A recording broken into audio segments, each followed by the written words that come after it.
আমার তরকারি final look. তো কিভাবে আমি তরকারিটা রান্না করলাম মাটির চুলায়, আপনারা চলুন দেখে আসি।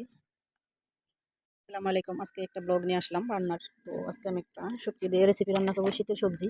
তো শীতের সবজি যাই দিয়ে রান্না করো না কেন, সব কিছু দিয়ে ভালো লাগে। তো এখানে আমি সবজিটা কুটে ধুয়ে রেখেছি, এখন আমি এই শুটকিটা ভেজে নেব।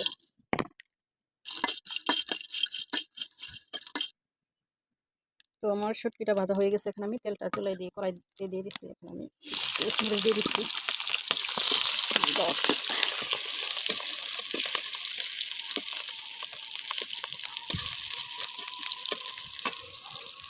মাটির চুলা রান্না বলে কথা, মাটির চুলা রান্না খেতে খুবই ভালো হয়। এখন আমি শুটকিটা দিয়ে ভেজে দিয়ে এখন তেলের মধ্যে দিয়ে দিচ্ছি। এখন আমি এক এক করে সব মশলাগুলো দিয়ে দেবো। ভাজা হয়ে গেছে, প্রথমে আমি আদা রসুন দিয়ে দিচ্ছি।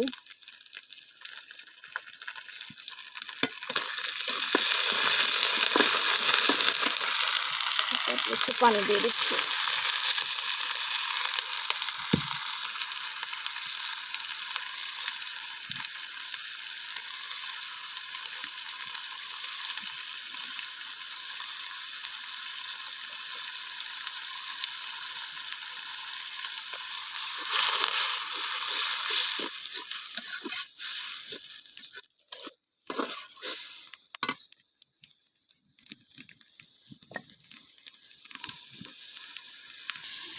তো আমার মশলাটা কষানো হয়ে গেছে, এখন আমি সবজিটা দিয়ে দেবো।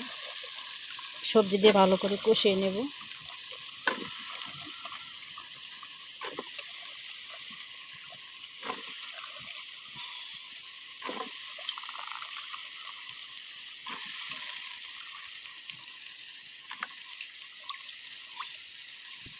পাঁচমিশালি সবজি এখানে আছে, টমেটো, সিম, ফুলকপি, পেঁয়াজের পাতা, তারপর আছে আলু, বেগুন, টমেটো আছে, কাঁচাটাও আছে, পাকাটাও আছে। পাকাটা পরে দেবো, আগে কাঁচাটা সবজির সাথে অ্যাড করে দিয়েছি। ফুলকপি,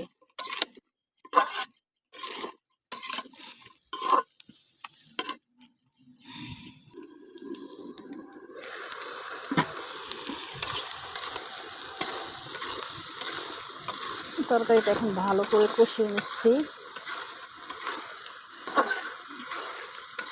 তো এখন আমি পাকা টমেটোটা দিয়ে দিব।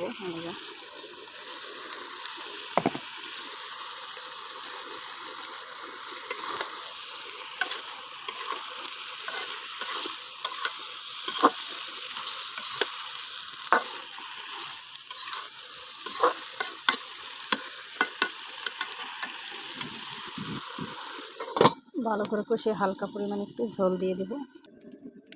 দেখি তরকারির কি অবস্থা। তো মাশাআল্লাহ, সেই সুন্দর একটা কালার আসছে। এখন আমি ধনিয়া পাতাগুলো দিয়ে দেবো, কুচি করে রেখেছিলাম ধুয়ে।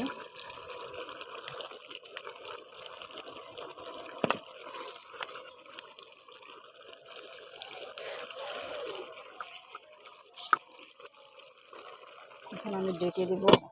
লবণ টবণ সবই ঠিক আছে, কিছুক্ষণের মধ্যেই তরকারিটা নামিয়ে নেব। এই হচ্ছে আমার তরকারি ফাইনাল লুক। তো আমার তরকারিটা রান্না হয়ে গেছে। তো কীভাবে রান্না করছি চলুন প্রথম থেকে দেখে আসি।